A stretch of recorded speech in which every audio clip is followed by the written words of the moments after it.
Hi Kuya Dax, bago ko simulan tong kwento ko, gusto ko lang muna sabihin na matagal na talaga akong silent fan ng channel mo. Ang dami ko nang napakinggang kwento.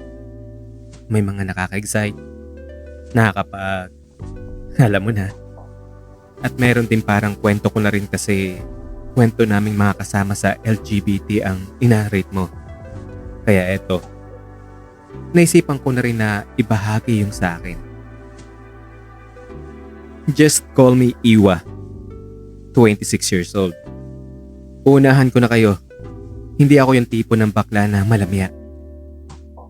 Hindi nga daw ako halata kahit hindi ko naman pinipilit na maging lalaki sa paningin ng mga kakilala ko. Pero kung tatanungin naman ako kung bakla ba ako, o ang isasagot ko ng diretso kung sino mang magtatanong sa akin.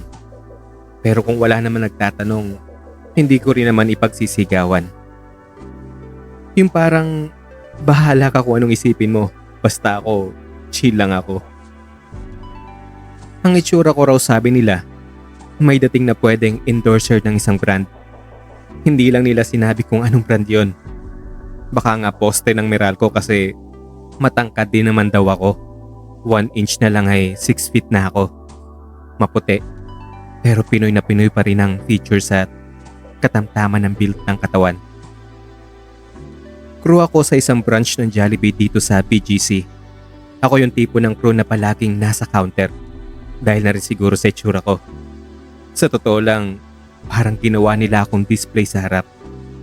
Noong una medyo nakakailang. Pero nung matagal-tagal na ako rito ay natatanggap ko na rin. Lalo na kung nakikita mong napapangiti mo yung mga customer. Mga ate, tita, mga binabae. Ang daming nagpaparamdam. Kung minsan may nagpaparamdam din naman na lalaki. Pero hindi sila yung type ko eh. Di ko gets minsan kung bakit parang ang hirap hanapin nung tinatawag nilang spark.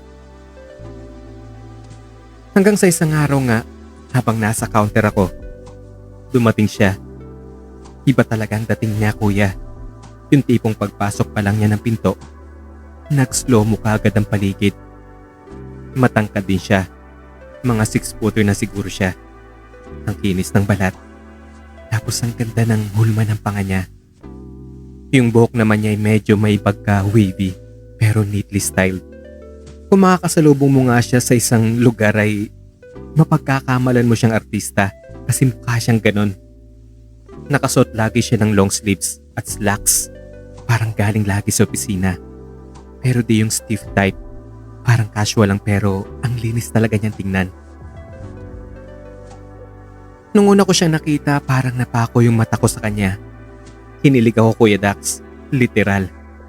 Natulala ako sandali habang naglalakad siya papunta sa counter. Pero syempre hindi ako nagpahalata. Professional pa rin dapat. Umorder siya tapos ngumiti, tapos umalis. Ganun lang. Pero sa utak ko, parang slow mo yung lahat.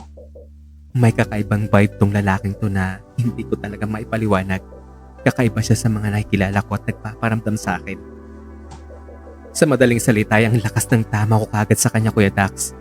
Hindi ko yun in-expect kasi usually ako yung ina-admire. Sa akin marami nagpapapansin. Pero ngayon ako yung natulala. Pagkatapos ay nalaman ko pa ay nagtatrabaho lang pala siya sa katabing building.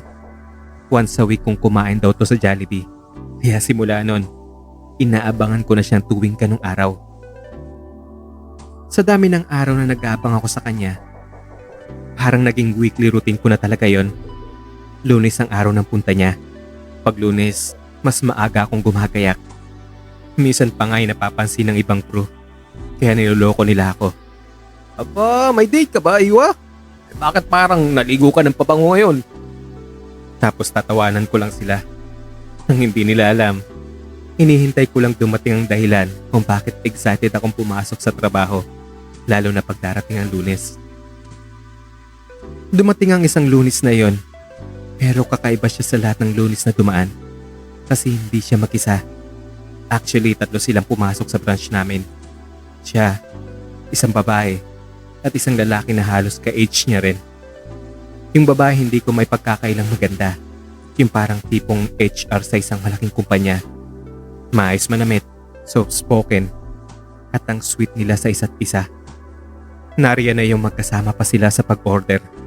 Magkatabi sila sa upuan at nag-share pa sila ng drinks. Hindi ko gets kung bakit parang may kung anong tumama sa dibdib ko. Parang tinadyakan ng kabayo ang puso ko. Hindi naman kami. Wala naman akong karapatan. Pero ang bigat na para bang, oo nga pala, crush ko lang siya. Hindi ko siya pagmamayari. Pero habang nakatingin ako sa kanila, hindi ko napansin na may isa palang nakatingin din sa akin. Yung lalaking kasama nila. Hindi siya kasing striking ng crush ko, pero may dating din siya. Moreno, clean ang katawan, naka-polo shirt at jeans lang, at halatang alaga ang katawan kahit casual lang ang suot niya. Habang busy ako sa pag-a-assist ng mga orders, napansin ko na nakaharap na pala siya sa akin sa may counter at nakangiti ng nakakaloko. Hindi ko alam kung bakit, pero parang kinabahan akong bigla. Yung tingin niya parang alam niya na may crush ako sa kasama niya. Tapos bumulong siya habang kinukuha yung tray. Hindi ko na maulit yung eksakto, Kuya Dax, kung anong eksaktong sinabi niya, pero ang punto ng sinabi niya, nahuli niya akong nakatitig sa mga kasama ko. At sure daw siyang hindi sa kasama nilang babae yon. Alam niya kung sinong tinititigan ko. At ang mas nakagulat pa, parang may selos daw ang mga titig ko dito. Sinabi pa niya ng diretsahan na wag na raw akong umasang mapapalapit sa crush ko. Kasi straight talaga yon. Babaero pa. Wala daw talaga akong chance. Parang biglang naglaho yung pag-asa ko ng ganong kabilis dahil sa mga sinabi niya, Kuya Dax. Pero eto ang mas hindi ko inaasahan.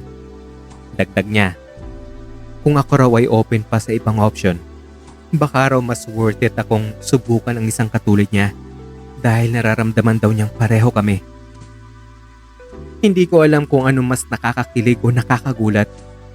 Yung mabisto, yung malaman na hopeless ako sa crush ko, o yung idea na itong kasama niya pala ay posibleng maging mas higit pa sa isang unexpected na friend.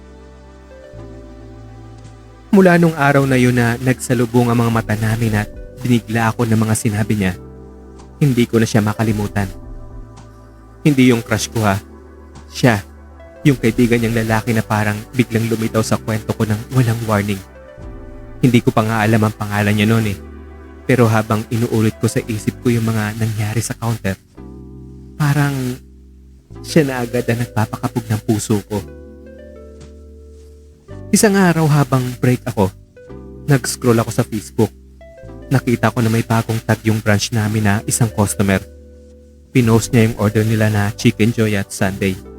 Tapos may caption pa na Monday lunch with my office mates. So syempre, curious ako kung sino yung mga kasama niya. Chinek ko yung profile. Nandun nga yung tatlo. Si Crush, si Girl, at siya. Tinap ko kagad yung mga nakatag at nakita ko nga siya. Ang pangalan niya pala ay Kevin. Tapos nakita ko na nakapublic pala ang profile niya. Mga simpleng post lang. May mga selfie, gym mirror shot, mga quotes na minsang cheesy, kung minsan naman yung nakakatawa. Mga beer pig kasama mga barkada. Pero ang pinaka nagpatigil sa akin ay yung post niya na ang sabi niya, puro kasi hanap sa taong ayaw naman sa'yo. Hindi mo lang alam. May mga nagkakagusto rin sa'yo na hindi mo lang pinapansin. Ewan ko ba, Kuya Dax, pero para bang pakiramdam ko, ako yung tinutukoy doon. Kaya napalunok ako. Hindi ko may paliwanag. Pero bigla akong naisip, anong masama kung i-add ko siya? Kaya pinindot ko yung add friend. Tapos naisip ko bahala na kung i-accept pa niya or i-ignore niya lang. Hindi pa natatapos ang shift ko noon nang makita kong accepted na ako. Tapos after a few minutes, nag-pop na yung chat niya. Simpleng, "Oy, true boy, ano, kamusta?" At doon nagsimula ang lahat. Araw-araw na kami nagchat-chat. Mula sa simpleng, "Ano, kumain ka na ba?" Hanggang sa, "Ilang taon ka nang naging out?" Hanggang sa, "Sinong una mong crush sa school?" Walang preno. Hindi ko kalain na magiging open ako sa kanya ng ganong kabilis. Palagi niyang sinasabi na gusto niya raw yung pagiging totoo ko, na kahit gwapo ako at chill lang, hindi ako pretensyoso, na yung ibang kilala raw niya, puro pasikat at bida-bida kahit sa Jollibee ako nagtatrabaho. Siyempre kinikilig ako, Kuya Dax, pero at the same time, naguguluhan din ako.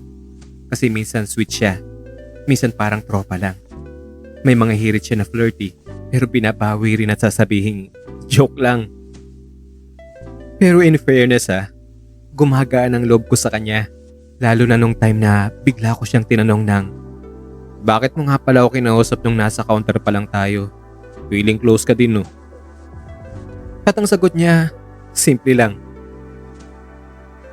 Kasi order ako at crew ka sa Jollibee, diba? De joke lang.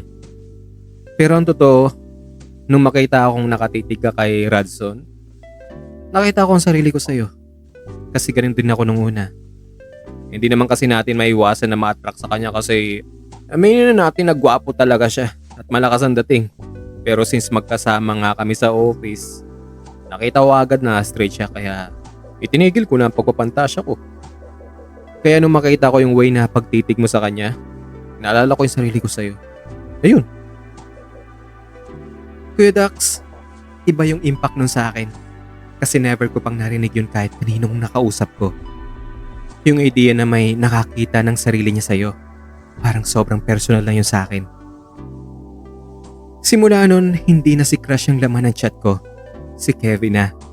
Hindi man kami lagi nagkikita pero yung connection solid.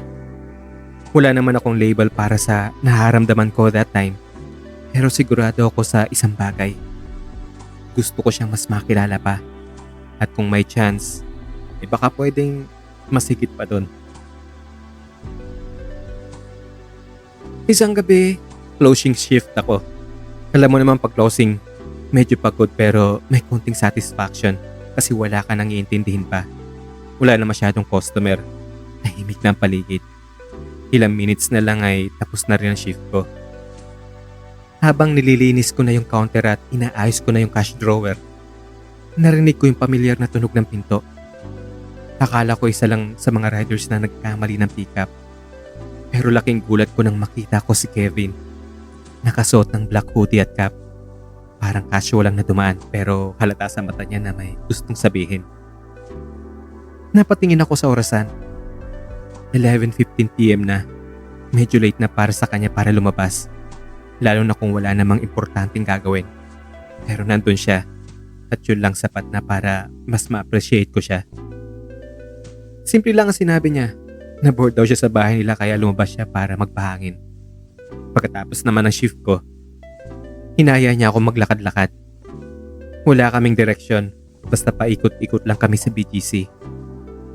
Yung ilaw ng mga streetlight, mga tunog ng mga bumabiyahe sa gabi, at ang lamig ng hangin, yun ang background ng moment namin na iyon. Nagkwentuhan lang kami, mula sa kwento ng mga bata pa kami, hanggang sa love life. Ang sabi niya, sanay raw siyang ma-fall sa mga taong hindi naman available. Hindi physically emotionally. Mga taong hindi pa handa. Mga taong gusto lang ay fling at hindi commitment. Doon siya madalas nabibigo. Nung tinanong ko siya kung ako ba, sa tingin niya, ganun din. Ngumiti lang siya at ang sabi niya, ikaw Iwa, ewan ko nahirapan akong basahin ka kasi ang deep mo. Pero minsan kasi, ang mga taong ganyan, sila rin yung pinaka natatakot magmahal ulit. Natigilan ako, Kuya Dax. Hindi ko alam kung compliment ba yon. Pero tumama sa akin ang mga sinabi niya. Kasi totoo yon. Matagal na akong hindi nagmamahal ng buo. Puro takot na baka masaktan ulit ako.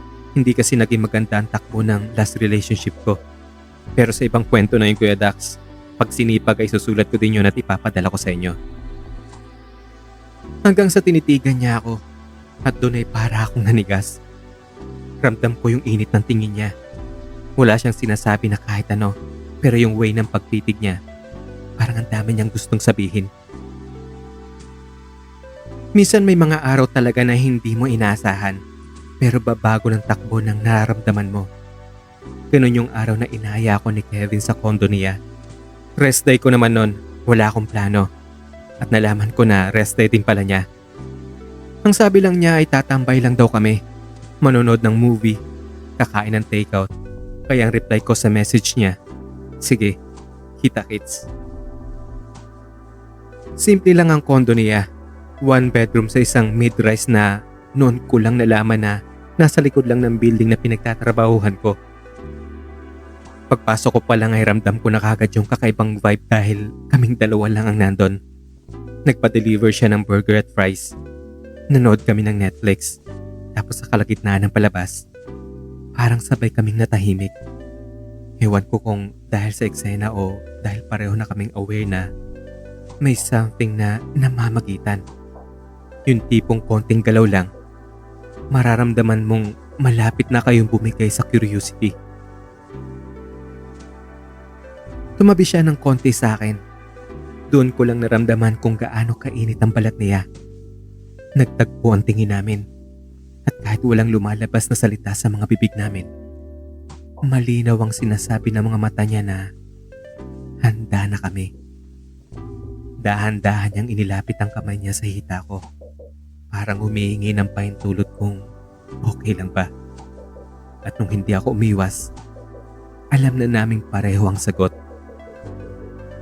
Doon na namin pinayagan ang sarili naming damhin ang sandaling yon.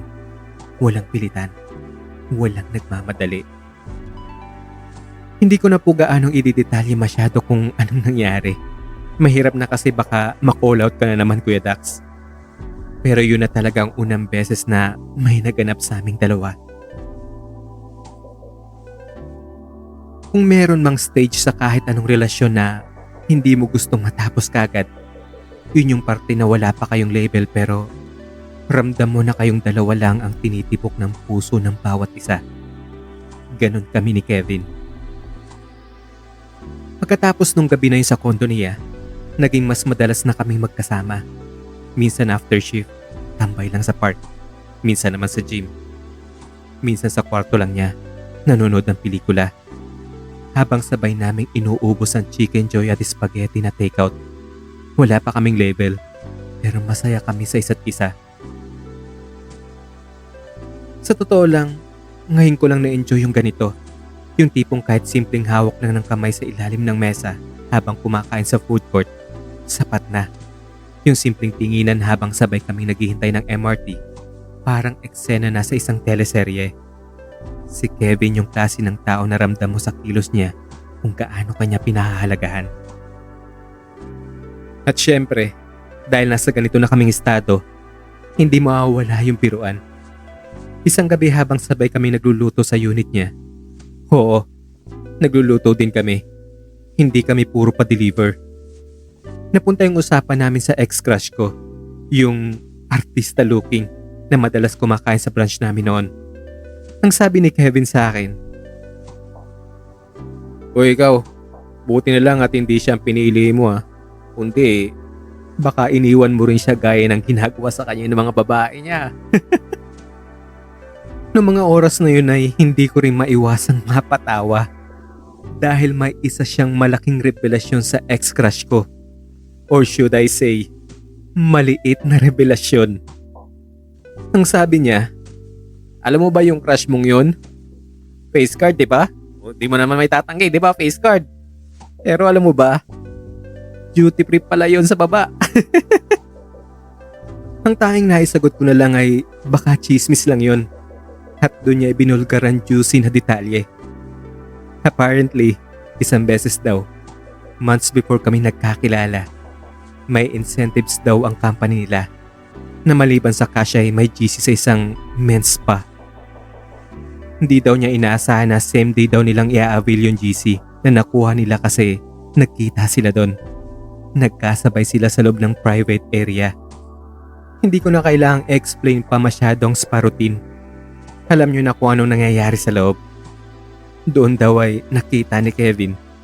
Nung una excited pa siya kasi masisilayan niya. Pero nung makita niya yon, ang nasabi na lang niya sa isip niya, Mukha lang siyang alpha sa labas.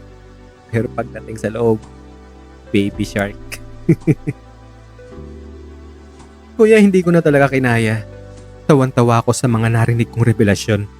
Parang all this time, handun ako. Niloloko ng sarili kong fantasies tungkol sa taong akala ko, dream guy ko. Minsan habang nakaupo kami ni Kevin sa food court, naisip ko, kung may makakakita sa amin ngayon, siguro iisipin nila magkaibigan lang kami. Hindi kasi kami sweet, walang holding hands, pareho kaming nakakap, t-shirt at joggers. Parang typical na magtropa lang na nagugutom at bored sa weekend. Pero kung titingnan mo ng mas malalim, kung pagmamasdan mo yung ngiti sa pagitan naming dalawa, kung maririnig mo yung mga tahimik naming sulyap at tawa, alam mong hindi lang to basta tropahan. Mahal ko na siya at alam ko mahal din niya ako. Hindi namin kailangang isigaw yun, hindi kailangan ng label. Kasi sa loob naming dalawa, malinaw ang lahat. Naging kami, Kuya Dax. Walang malaking will you be mine na moment. Walang fireworks at walang fancy na dinner. Naging maganang lahat. Parang ang gaan ng araw basta magkasama kami. Nag-workout pa rin kami tuwing weekend. Minsan pag off ko, sinusundo niya ako sa branch at kakain lang kami sa karinderya. Wala siyang pake kung nakapula akong polo na may logo ng B o amoy prinito pa yung damit ko. Kung minsan sa gym naman, may mga ibang lalaki na tititig sa amin. Lalo na pag nagkukulitan kami habang nagpapalit ng shirt. Pero minsan, hindi ako nahiya. Kasi si Kevin, hindi siya yung lalaking magpaparamdam sa'yo nung dapat mong ikahiya kung sino ka. Tuloy pa rin ang biruan namin tungkol sa ex-crush ko. Minsan kapag may nakasalubong kaming mukhang modelong lalaki, bibiruin niya ako. Oh, tingnan mo, face card na naman, pero duty free pala. Natatawa lang kaming dalawa. Kasi ngayon, ang laman ng puso ko, hindi na yung mga tipong pinapantasya ko noon, kundi yung taong kasama ko na. Habang nanonood kami ng random na horror film na pareho naming hindi tinatapos kasi pareho kaming natatakot. Ngayon ay mahal ko ang buhay na meron ako. Oo, hindi perpekto dahil minsan may konting tampuhan at away, pero nare-resolve din naman bago matapos ang araw. Hindi ko alam kung anong susunod pa sa amin ni Kevin, Kuya Dax. Pero kung mananatili kaming ganitong klase ng samahan, okay na ako. Ayos na ako. Hanggang dito na lang ang sulat ko. More power po sa channel ninyo. Ako si Iwa. At ito, ang true confession ko. Maraming salamat po sa pakikinig. Kung nagustuhan niyo po ang kwento, baka naman pwedeng paki-like. Kung hindi pa kayo nakasubscribe at bago lang po kayo sa channel ko, i-click nyo lang po yung subscribe button at pakikalembang na rin po yung bell para po ma-notify kayo pag may upload akong kwento. At nga po pala kung gusto nyo mag-share ng kwento, i-email nyo lang po sa akin or i-PM nyo lang po sa akin sa Facebook page ko. Add nyo na rin po pala ako sa Facebook ko, Dax Magno. Ang lahat po ng detalye ng nabanggit ko ay nasa description box. Kung maisipan nyo man pong mag-share ng kwento nyo, no worries po. Pwede po nating gawing anonymous yung pagkatao ninyo o ibahin natin yung pangalan tulad ng mga unang nagpadala. Yun lamang po at maraming salamat ulit. Kita-kits po tayo sa susunod na kwento.